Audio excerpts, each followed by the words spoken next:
All right, here's a little sneak peek.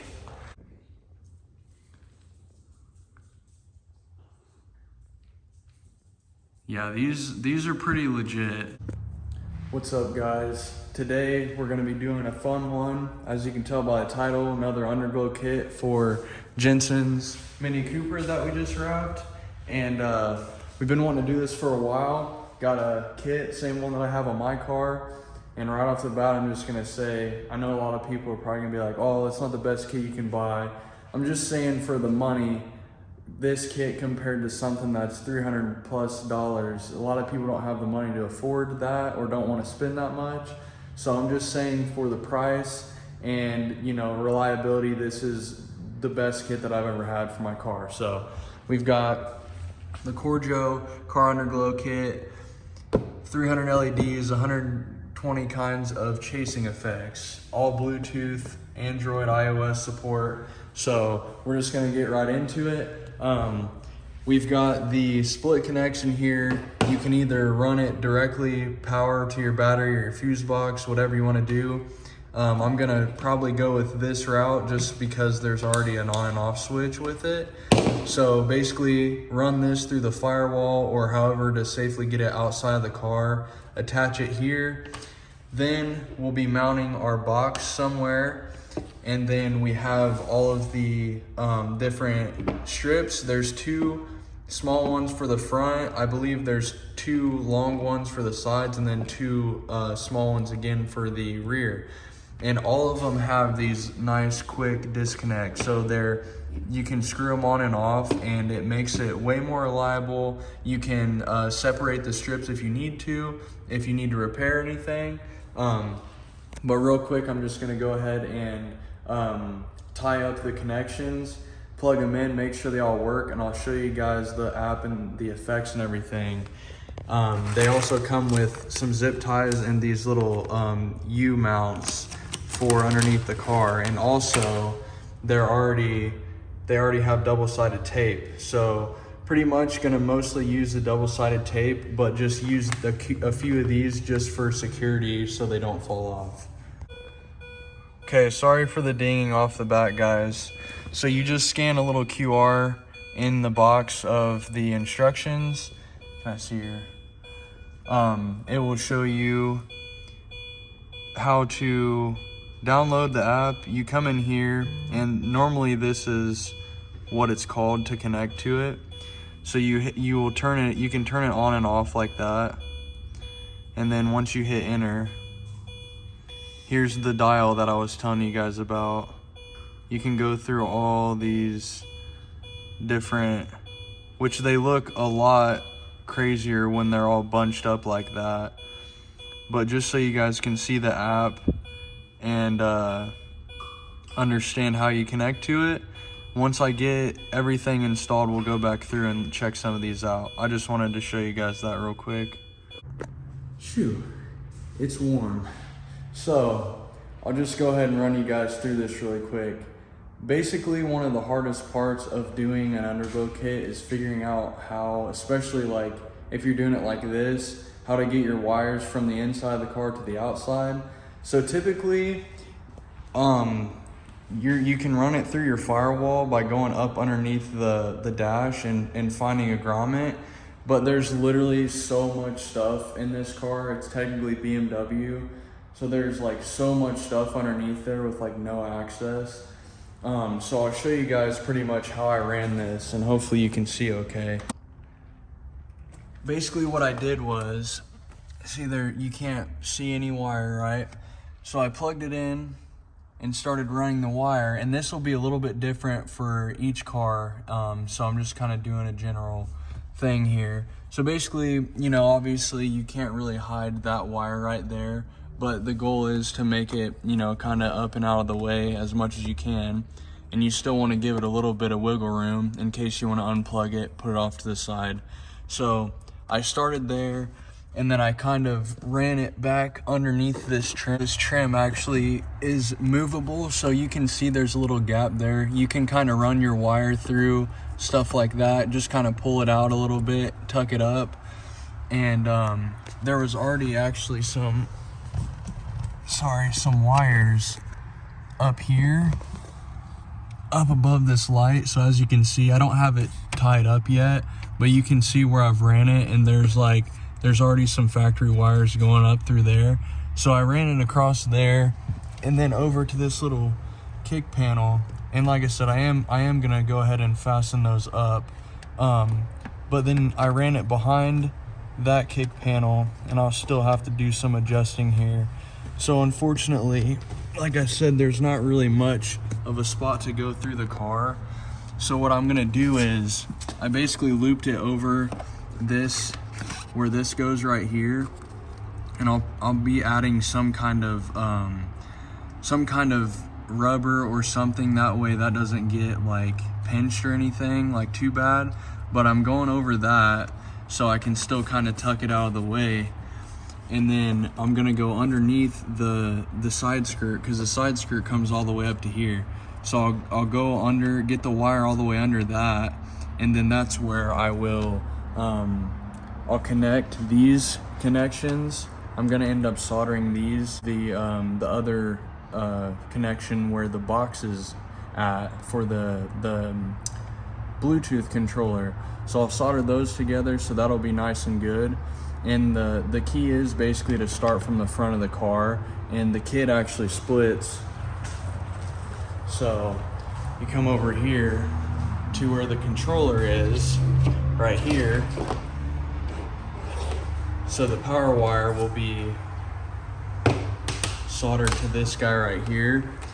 And then this is gonna sit at the very front of the car basically. And you come to this, and this splits. So one side will go down the driver's side, and then one side will go down the passenger side.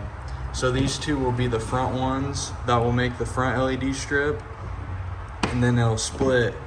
So come in here to your diagram here, it shows all the different links, and then this one shows you how to do the routing. So like I said, it'll split here. The controller's in the middle right there. One side goes down this way and the other one goes this way. So they kind of split and then they meet back up in the back. So I'll show you guys as I get into all that other stuff. And you also have step-by-step pictures right here as well for if you don't have a video to look at, but I'm still just running you guys through how I'm doing this one. Always use jack stands, kids. All right, now that I've got it going through here, I'm under the side skirt, and I'll show you guys where I've got it poked out underneath. But right now I'm using this flathead, and it's hard to tell. I'm trying to get it to tuck all the way in. So I taped up the end of this so that I'm not like scratching up my paint, but I'm just like barely prying this. You can tell it's creating a gap, so then I can push it down through and it'll be tucked all the way around to this point so far. So I'm gonna finish that up real quick. Okay, now we're all covered up to that point. It's all underneath the side skirt, all protected through here. Door shuts just fine, and as you can see, I've got it poked out under this. So basically I'm just gonna keep tucking it underneath there, and then find a way to run it up through the car here up to the front. That way I can start the kit up there. All right guys, I'm sorry, it's kind of tough down here in tight spaces and everything, but I poked it out here at first just to get it ran through the upside. Then what I did was I ran the wire through here, and you can see it up there. So this is the fender liner. So this is all gonna be protected. So it's up there, and there's a fastener for the fender liner there. So I ran it above that. That way it's all protected there. And the only exposed is right against the frame itself, away from the suspension. So from the bottom coming up, it goes behind that guy there, goes back behind the brake line and the coilover, and it's all away from that, so it's safe. And then I went behind this fender liner up into the engine bay. So here's about the end of our connection, and this is where I'm gonna go ahead and run the the Bluetooth controller box, the connection up through here, and I'm gonna connect it there, and then that's when we'll start the routing of our LEDs. So you can see down there the little opening from the bottom of the bumper. We've got our controller ran up through here. There's a nice little spot like open flat surface, and this comes in the kit. It's like a double-sided little foam sticky piece. So we're gonna put that there and actually mount our controller here. That way it's in a nice solid location. Then I'm gonna go ahead and make my connections with the power wire, and that way that'll be all connected and good to go. But I'm just gonna mount that real quick. All right, I really apologize, guys. I literally filmed me soldering these together. I don't know how well you can see it here, but from the plug-in that I ran to where the connection for the box is, I soldered and heat shrinked that connection, filmed it all and everything, and then when I went to look at the footage, it was all messed up. So as you can see, I bunched all this up and zip tied it, and I am putting it in this dead space down here with the rest of this wire harness that runs down. Just kind of tucking this wire. Everything's kind of tucked up out of the way. Shouldn't be in the way of anything at all. Nice and safe, away from the weather. This box is all secure now, and everything up to this point is all out of the weather besides that little bit behind there, which won't be a big deal at all.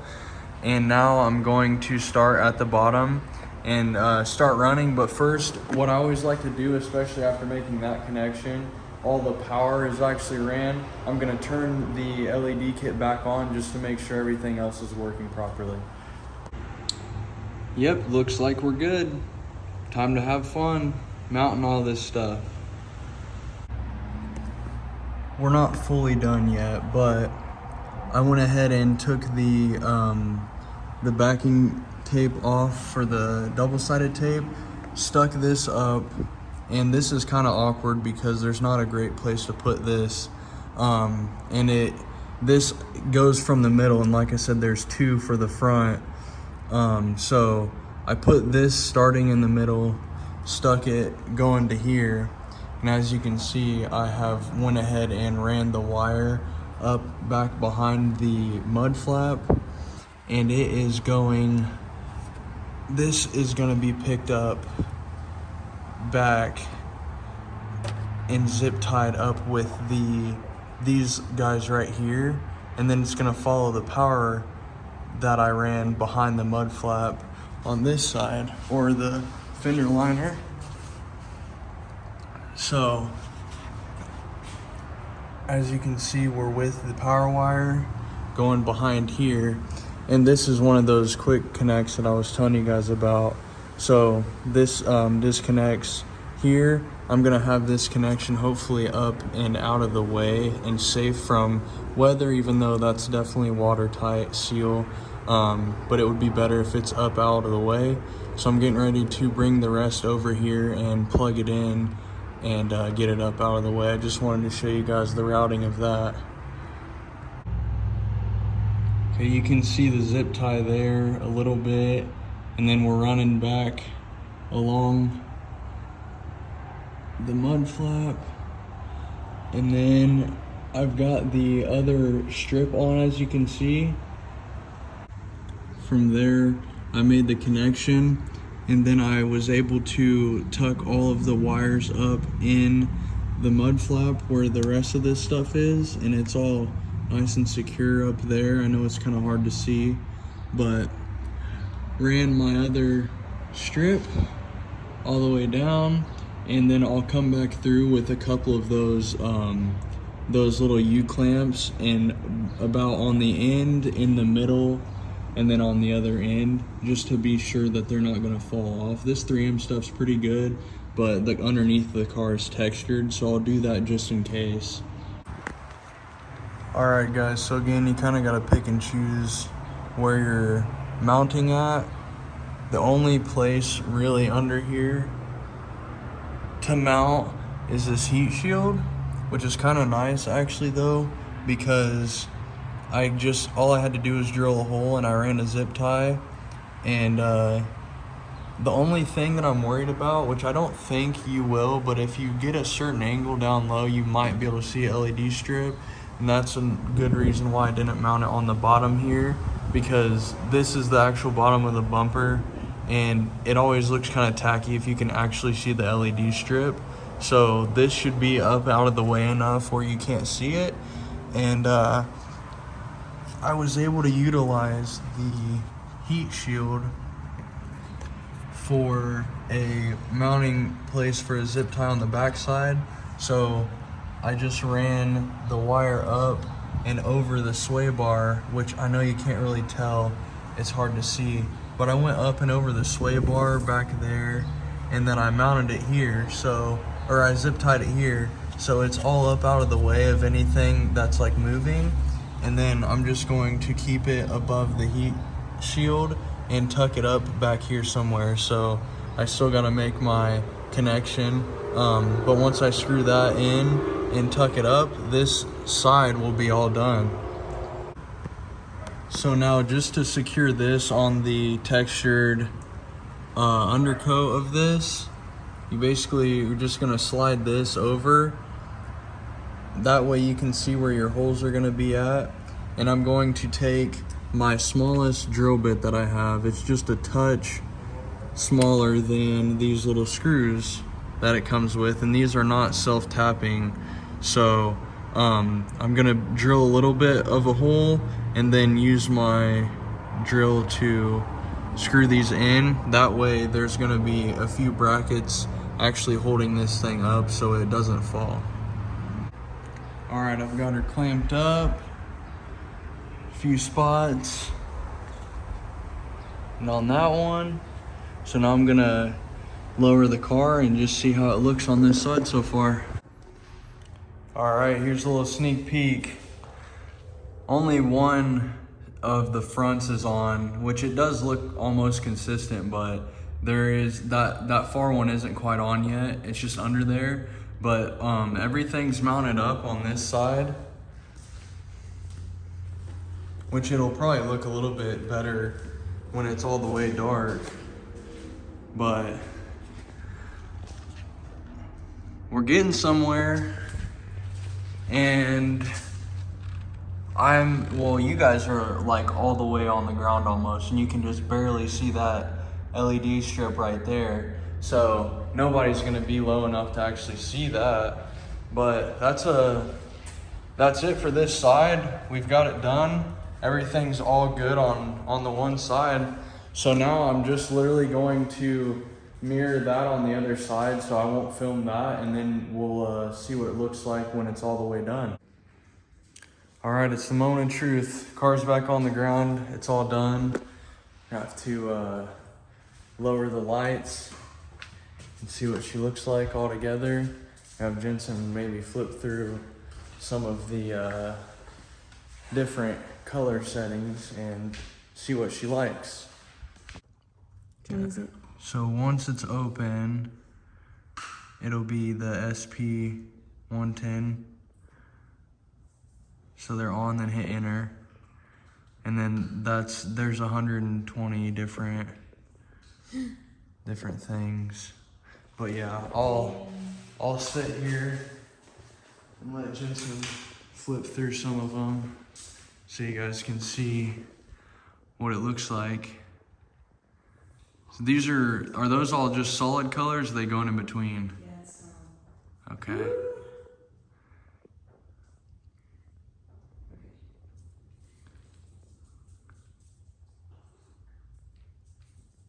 Yeah, these are pretty legit. These are just as good as some of the high-end kits that I've seen, honestly. Oh my gosh. Some of these. It's so cool because they're like addressable. So they go from one end all the way back and meet in the back. You can still see them pretty good. Come back here. But see how it's kind of hard to tell, but they go from the front of the car all the way and meet in the back. So it's like a continuous.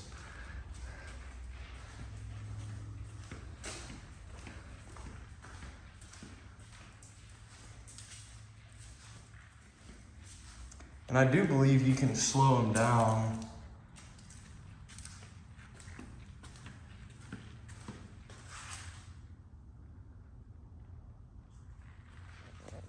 That one's pretty cool. Changes the speed, so I have it on like some random rainbow setting. If I turn it all the way up. Yeah, it goes super fast. I forgot about that. You can, yeah, turn it down and it shifts really slow. Also, the top one is a brightness, Oh, right. and then, right? Yeah, I think so. And the bottom one.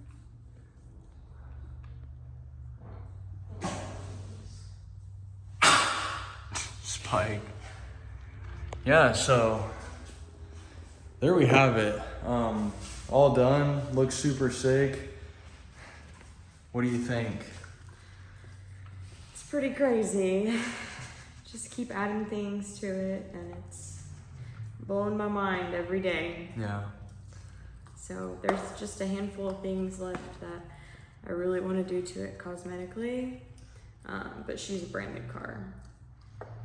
Yeah. It feels so new and nice. Makes me feel like I actually have a very customized vehicle like yours. I feel like I know your car's like built and it's fast, but I feel like it's, You gotta start somewhere. we share together. Yeah. So I was telling Jensen, like, at this point, honestly, this is all that I've done to my car. Like, I've done a lot of mechanical stuff, but just starting out with what I bought my car as is pretty much what she did. So hers is stock, but it's already supercharged, and it's the Cooper S. So it's not just a base model. So it's already, a little bit better than a base model. But we've literally done everything cosmetically pretty much. And the wrapped wheels and underglow in a short amount of time is a big come up. But if you guys haven't seen, she's pretty much done everything to her interior. I helped her with the headliner, but she's done like all of that painting in there. She basically installed the mirror by herself. Devin, if you guys know Devin and I, we installed a system for her, and she's pretty much set up. Like, honestly, it's just been a fun little project. It's been great helping her out with it and making some of her visions for her car come true. So the only thing left really cosmetically, she's got a cracked windshield, sadly. That happened randomly. We need to get that fixed, and then window tint, and maybe a few other things here and there, but those are like on the list here in the near future. But yeah, hope you guys enjoyed the install. I know I did this video already, but I didn't really go through like the routing and everything. I had a couple people request that, plus a buddy of mine said that he would be interested, so I just wanted to go through a little bit in depth. I hope, I know it was a little bit longer of a video because of all the explaining and everything, but I hope that it helps you guys out. At least, if you needed to see something specific, at least I know I pretty much touched base on everything that needed to happen. And it came out pretty clean. I'm really confident with all of the wires and everything like that. So hope you guys enjoyed, and yeah, just let us know if you want to see anything else, have any other ideas that we could do, and we'll try and get them on there for you. So we'll see you in the next video.